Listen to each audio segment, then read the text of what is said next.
oceânica. A imagem está confundindo os dois amarelos, mas ali na Praia da Bahia é bem mais restritivo do que os 10 pavimentos, tá? Ele está na primeira categoria ali de até 5. Essas manchinhas aqui embaixo. Aqui a gente tem o vermelho, então, é acima de 15 pavimentos. Esse amarelo forte, o laranja, é até 15 pavimentos. Aqui bem na região, aqui, nessa região, estão vendo? Um predomínio dessa parte. Como vai clareando, a gente tem esse amarelinho forte, é até 10 pavimentos, que pega uma parte aqui já para a região norte, alguns eixos.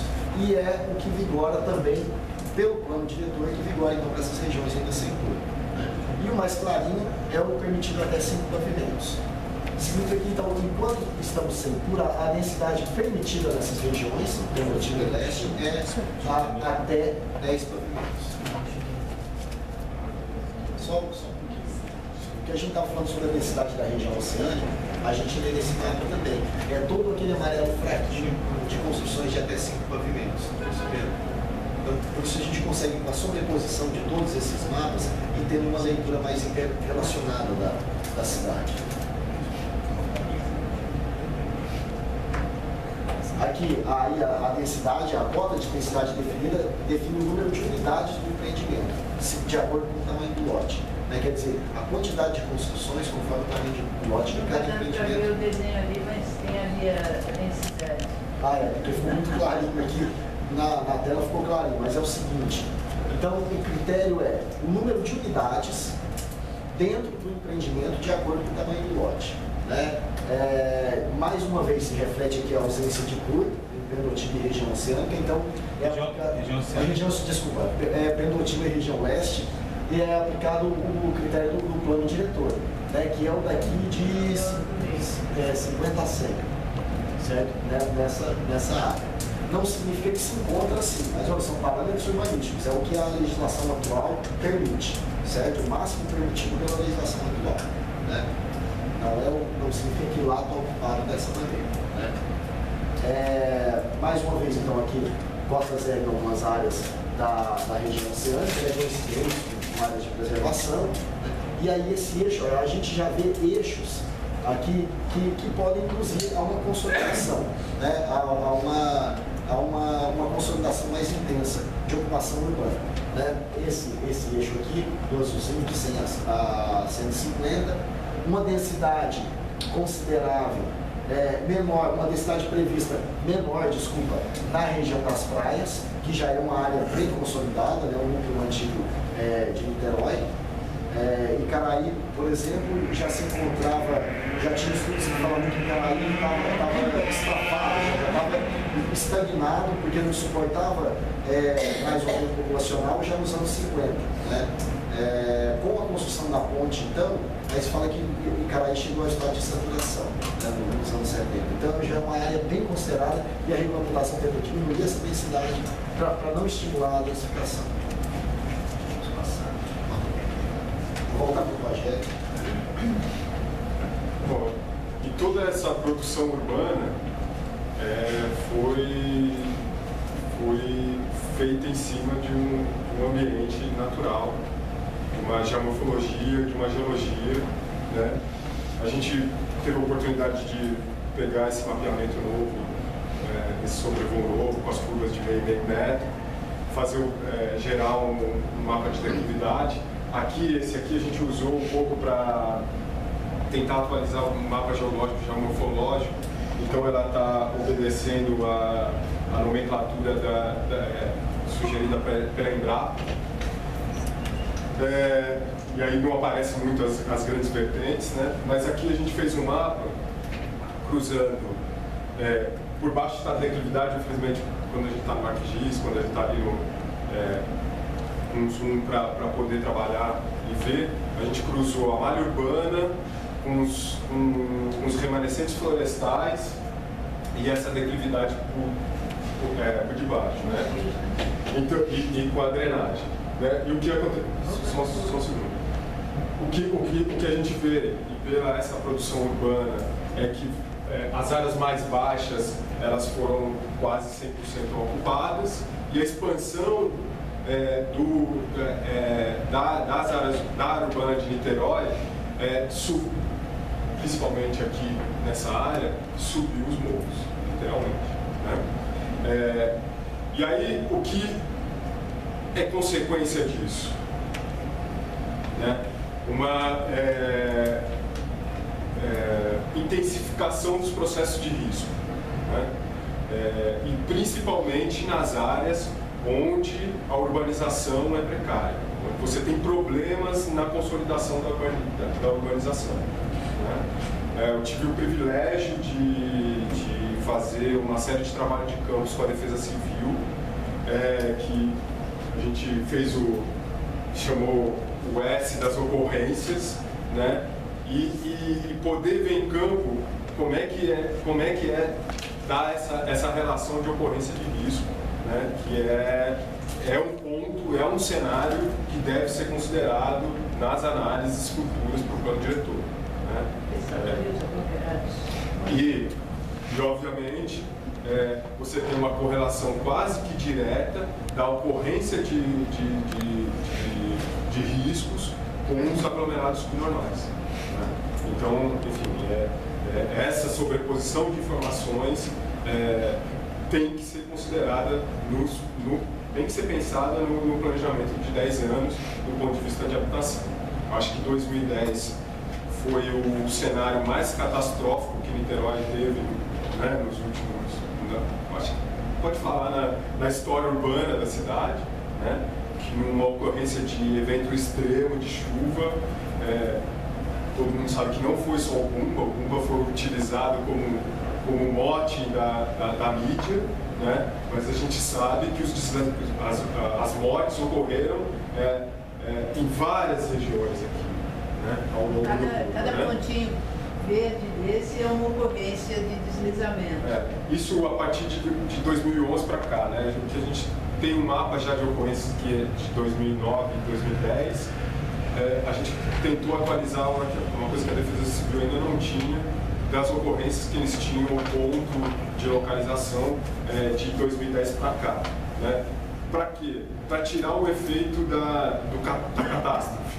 Porque se a gente põe 2010 aqui, essa mancha de pontos aqui aumenta enorme. Uma, porque aqui não está só a ocorrência de fato, então os atendimentos de ameaça e prevenção que a Defesa Civil faz. Então, 2010 é um ano que tem um ponto fora da curva, vamos dizer assim, né? Mas a gente tem o dado também de 2010, se a gente quiser sobrepor o que aconteceu em 2010 a todo esse cenário, também a gente consegue, tá? Porque a gente olhou também para as diretrizes que estava lá no plano de 92, né? O que se conseguiu avançar também dentro das diretrizes. Então, esses mapeamentos de ocorrências e lá também tinha uma previsão de acompanhar o risco a incêndio, né? E aí, recentemente, a Prefeitura fez esse trabalho de ocorrências de risco a incêndio, né? E o que a gente também pode ver que ela está associado a áreas de borda entre a área urbana e os remanescentes florestais, né? Então você tem aqui é uma análise do Rogério, geógrafo, mas a gente pode chamar essas áreas vermelhas de incêndio na borda de áreas de pressão também, tá? Enfim, tem que tomar alguns cuidados, as suas ressalvas, mas esse também é um indicativo de pressão urbana, porque se você vai conversar com o pessoal da Defesa Civil, quais são os motivos que levam a incêndios, né? Então, é a abertura de novos loteamentos, enfim, tem uma série de motivos que caracterizam pressão urbana, tá? Bom.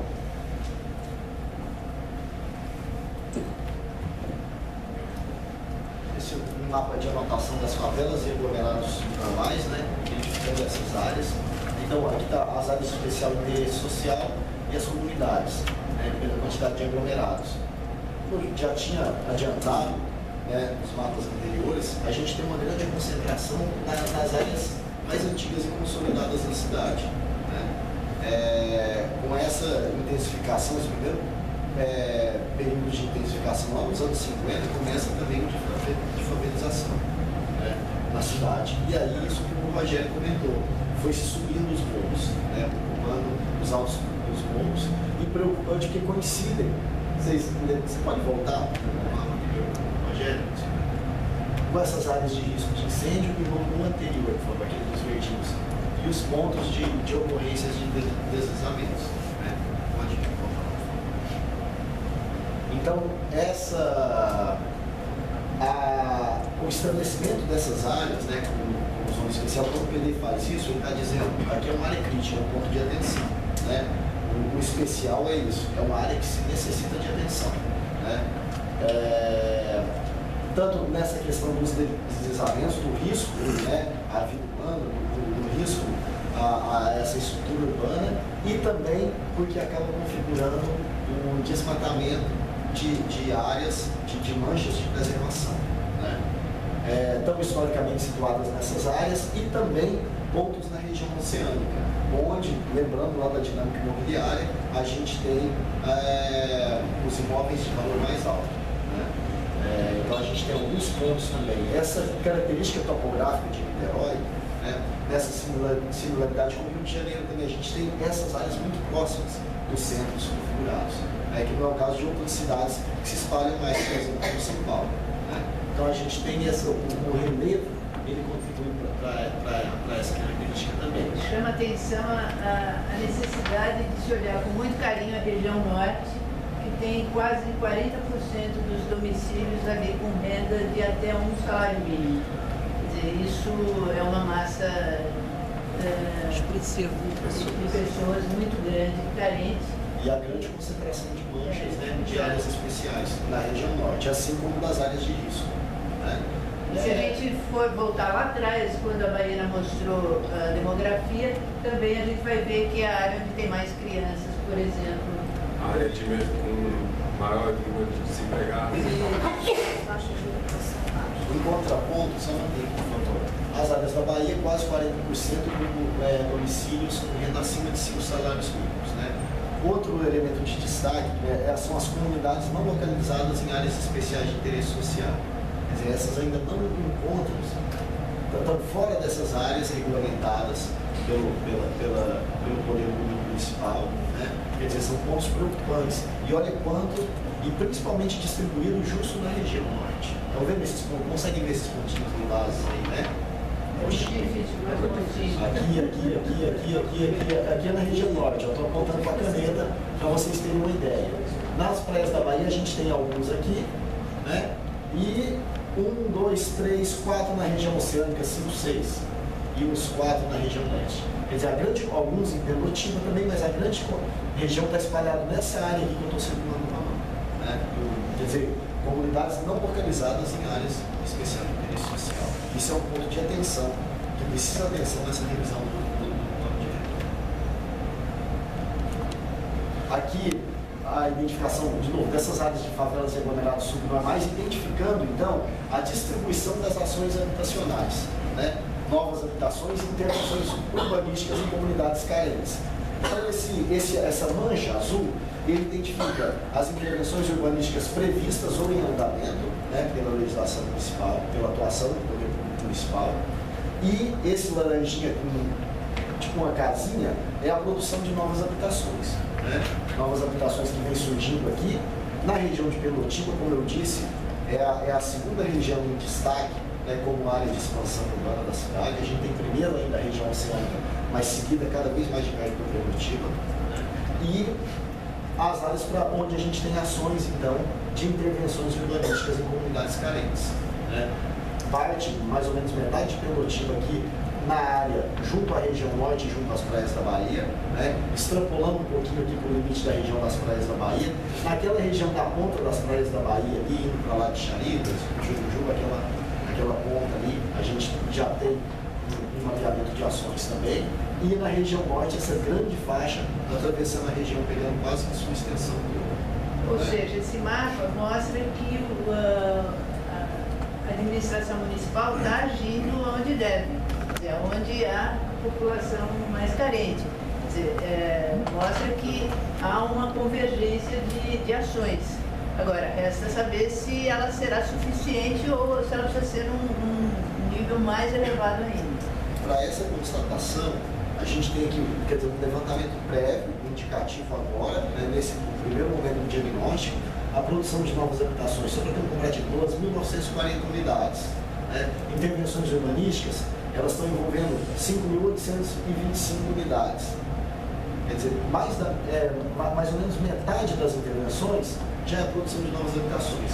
Como é preocupante esse crescimento. Provavelmente falta outro tanto, né? Qual a diferença de intervenções? Não, a produção de novas habitações em comunidade, 2.940 unidades. E as intervenções urbanísticas, esse azul aqui, ele está envolvendo 5.825 unidades carentes. São mais esparramados. Estou chamando a atenção para que essa diferença não é tão grande. Né? Quer dizer, se está surgindo novas e esse valor das novas é metade das que estão sendo atendidas, isso é preocupante. Essas novas habitações é informalidade, né? É o que está sendo. Não é isso? Não, já Casa Minha Vida.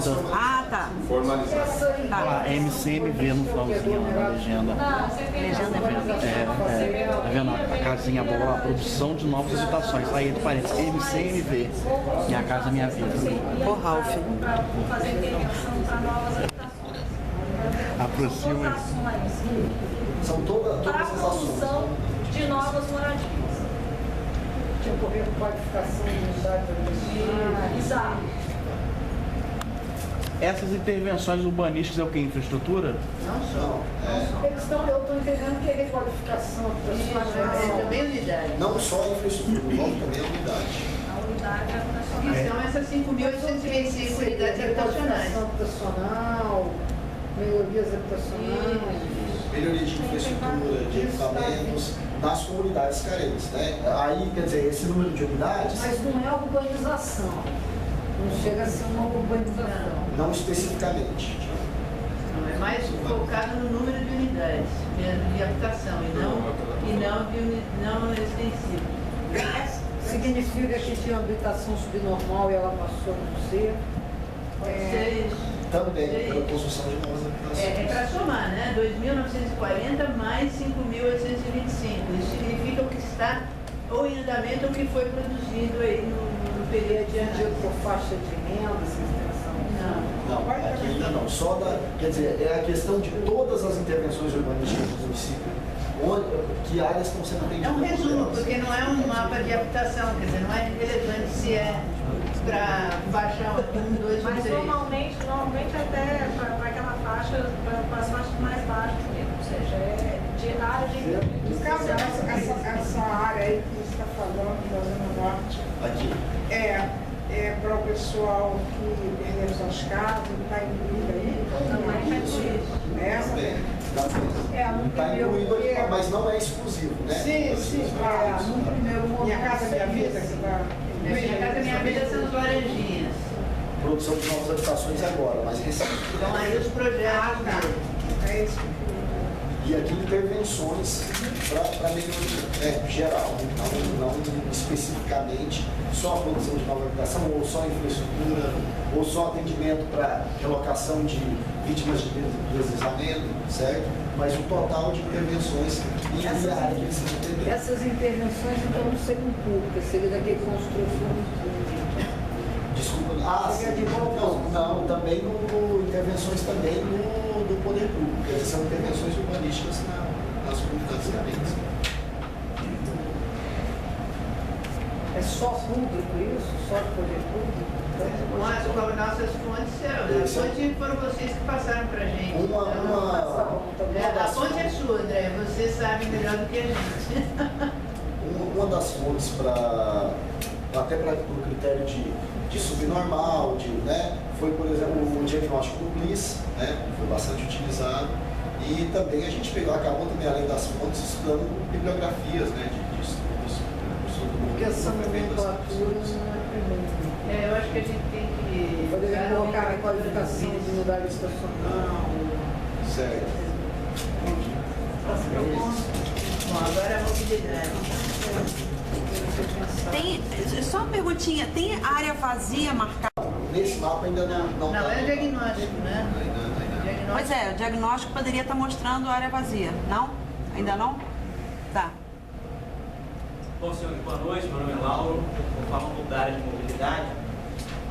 E a gente está falando de um instrumento de planejamento municipal, que é o plano diretor. Então, eu queria iniciar dizendo para os senhores que todo e qualquer esforço do município no âmbito do planejamento da mobilidade municipal, ele é louvável, todavia, ele não é suficiente para tratar da questão de mobilidade em Niterói. Por quê? Porque o município está inserido dentro de um contexto metropolitano. Ou seja, Niterói ele é um forte polo de atração de viagens da região leste fluminense. Inclusive, saiu recentemente do IBGE, Mariana, do IBGE um dado que o eixo Niterói-São Gonçalo é o segundo maior eixo intermunicipal em termos de deslocamento entre cidades do Brasil. Ou seja, não é desprezível esse fenômeno de atração de viagens, não só de São Gonçalo, como de outros municípios da região leste fluminense. Como, da mesma forma, Niterói é um polo de geração de viagens para uma outra cidade da região metropolitana, que é o município do Rio de Janeiro.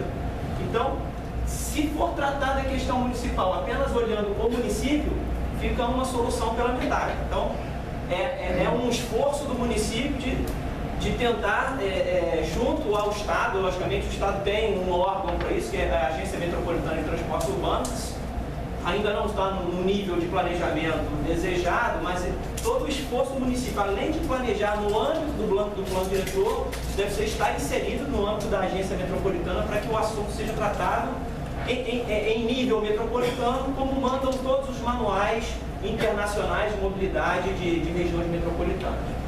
Agora eu vou falar um pouco também, antes de entrar aqui na rede de transporte coletivo do município, para dar uma noção aos senhores do que como é complexo planejar a questão da mobilidade urbana. Né? Então, primeiro, a questão da mobilidade, como que se costuma fazer o planejamento? Você precisa conhecer a real necessidade de deslocamento das pessoas, o que se chama de linhas de desejo, para que você possa planejar a oferta de serviços públicos de transporte para atender às necessidades.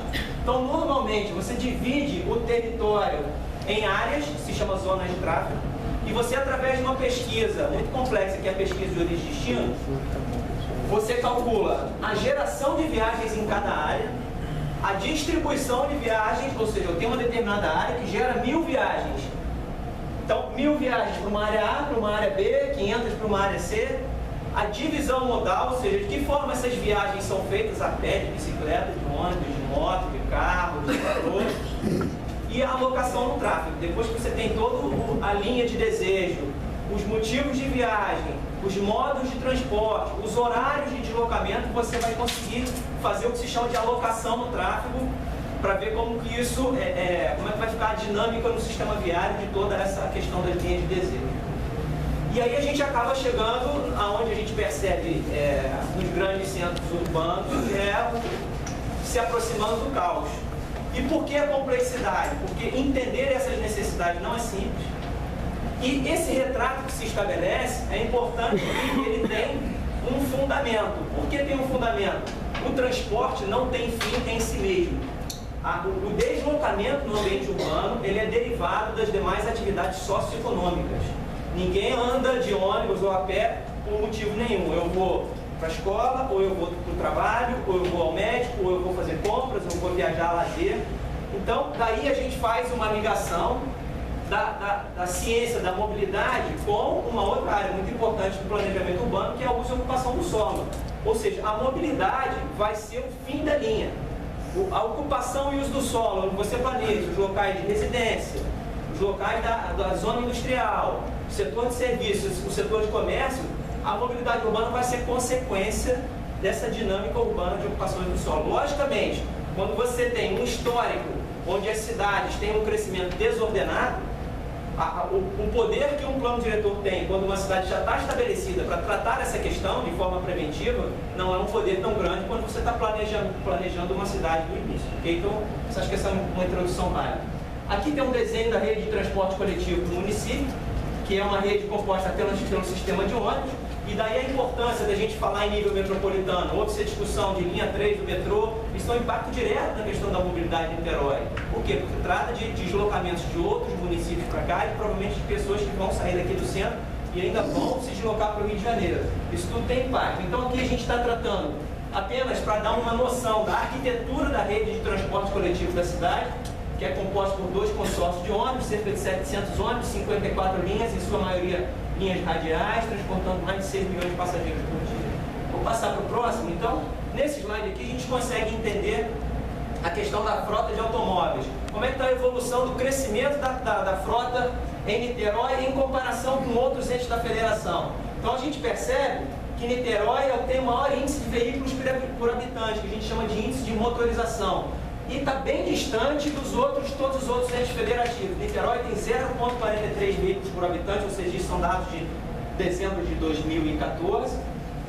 Muito acima da cidade do Rio, da região metropolitana, do estado e até do Brasil. Quando a gente fala do crescimento da frota, Niterói cresce menos nos últimos 12 anos, de 2012 a 2014, são dados do Denatran.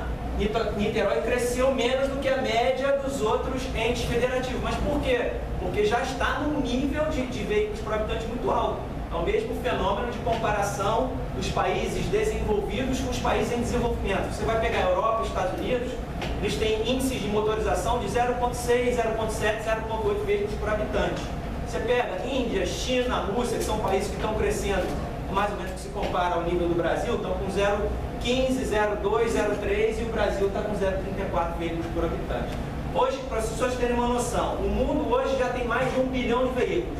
A produção anual de veículos é de 60 milhões de veículos por ano. Em Niterói, quando a gente fala de uma população de cerca de 500 mil habitantes, para um índice de 0,43, ou seja, em dezembro, a gente tem aí um pouco mais de 200 mil veículos na cidade, emplacados na cidade. Há um crescimento de cerca de 5%, ao ano, ou seja, a gente tem de 10 a 12 mil veículos a mais nas ruas do sistema viário de Niterói por ano. Ou seja, a cada mês onde se trata, onde se discute a questão da mobilidade, você tem mais de 1.000 veículos na rua.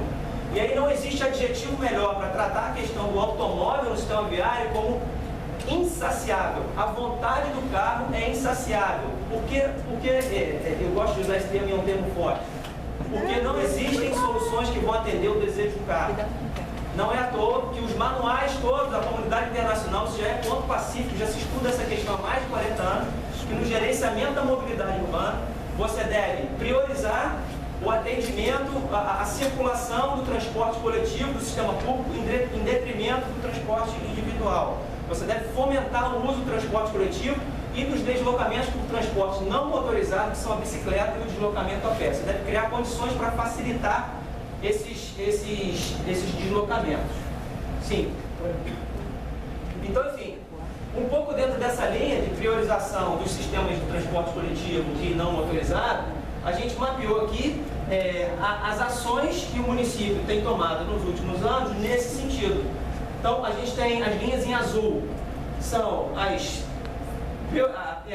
prioridade para o transporte coletivo, são as faixas seletivas nas vias, para a circulação exclusiva do ônibus em determinados horários do dia.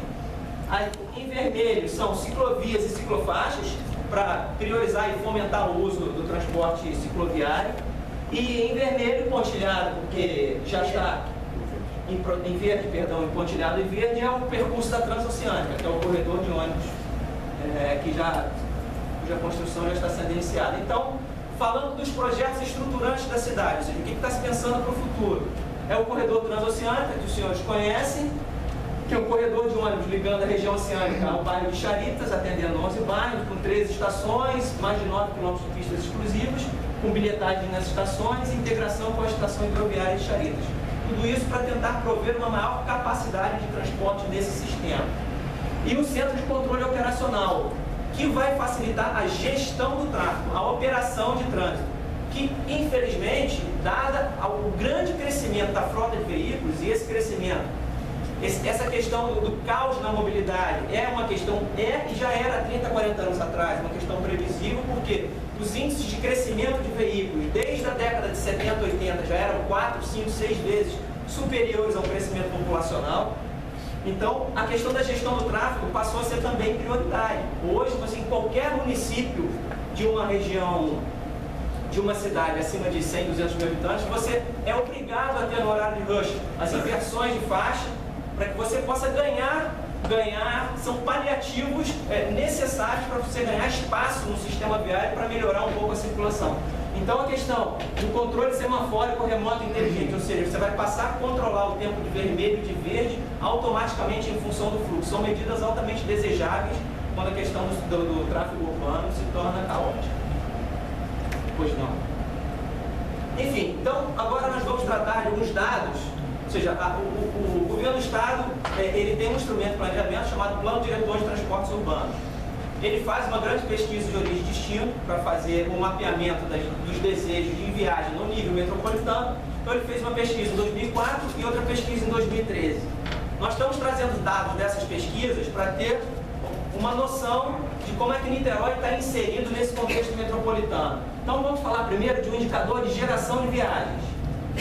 Niterói é o 4º município da região metropolitana que mais gera viagens, está atrás apenas do Rio, Nova Iguaçu e Caxias. Então vale lembrar que Niterói tem cerca de metade da população do município de São Gonçalo, no entanto, com uma atividade econômica que é mais pujante que a do município de São Gonçalo, que nós geramos mais viagens por dia do que o município de São Gonçalo.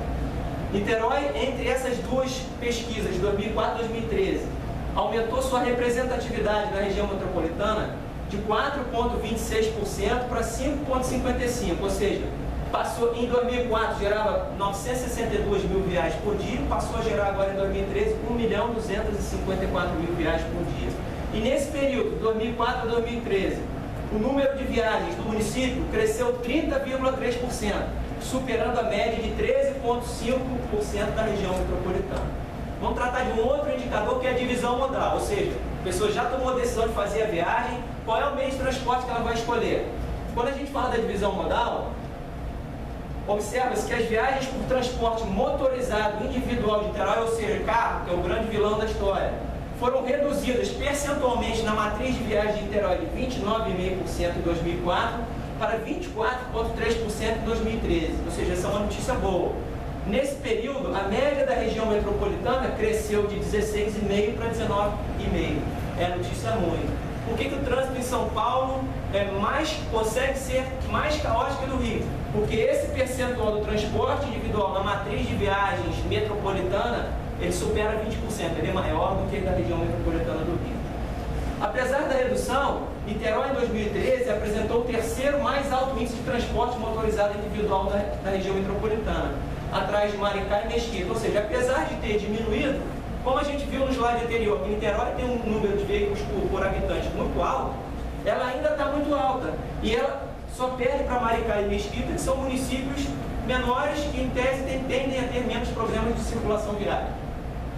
E as viagens por transporte não motorizado de Niterói aumentaram de 27,4% em 2004 para 30,9% em 2013. Nesse período, a média da região metropolitana reduziu de 37,1% para 31,8%. Ou seja, então a gente está vendo dois indicadores positivos. E nesse período, Niterói reduziu a representatividade da viagem do automóvel.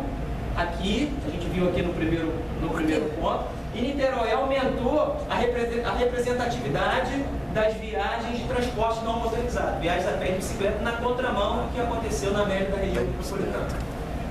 Bom, nesse slide, a gente vai tratar de um outro indicador, que é a quantidade de viagens por habitante, que se chama índice de mobilidade.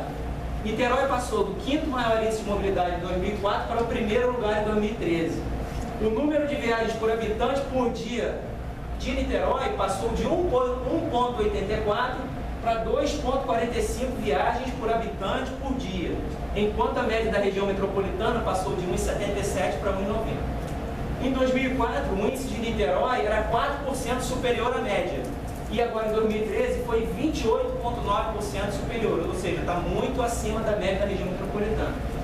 Os municípios que apresentaram no 2º ao 5º maior índice de mobilidade, ou seja, os que vieram logo atrás de Niterói desse índice aqui, possuem cerca de metade das viagens efetuadas por transporte não motorizado. Logo, tendem a ter menos problemas com circulação viária. Pode passar para o próximo, por favor? Ou seja, tudo isso que a gente viu se resume em quê? Num cenário de alto índice de veículos por habitante, muito maior que os entes federativos que a gente comparou, o maior índice de viagens por habitante da região metropolitana, ou seja, eu tenho muito carro por habitante.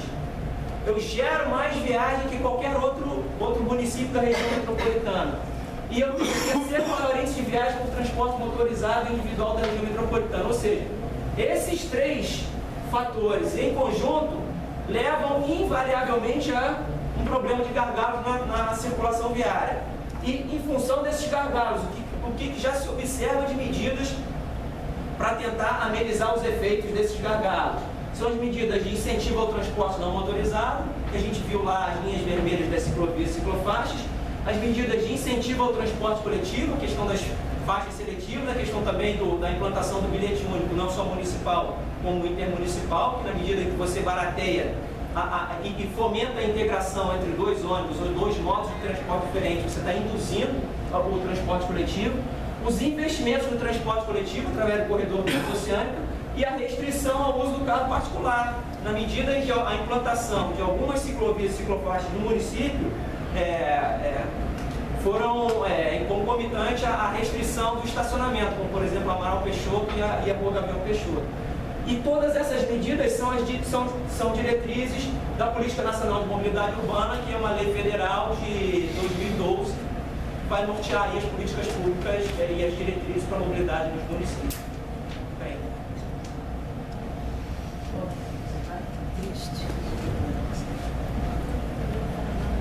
Bom, agora a gente está entrando nessa fase, nessa abordagem mais da estrutura, da infraestrutura que abarca essa malha urbana de Niterói. Então a gente também fez um esforço nesse levantamento de tentar entender as principais linhas da infraestrutura no município. O Ralf está aqui, foi um dos parceiros que ajudou também a contribuir com esse processo.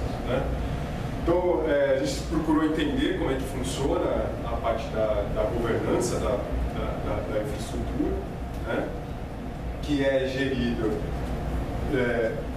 pela Seconcer e pela EMUSA.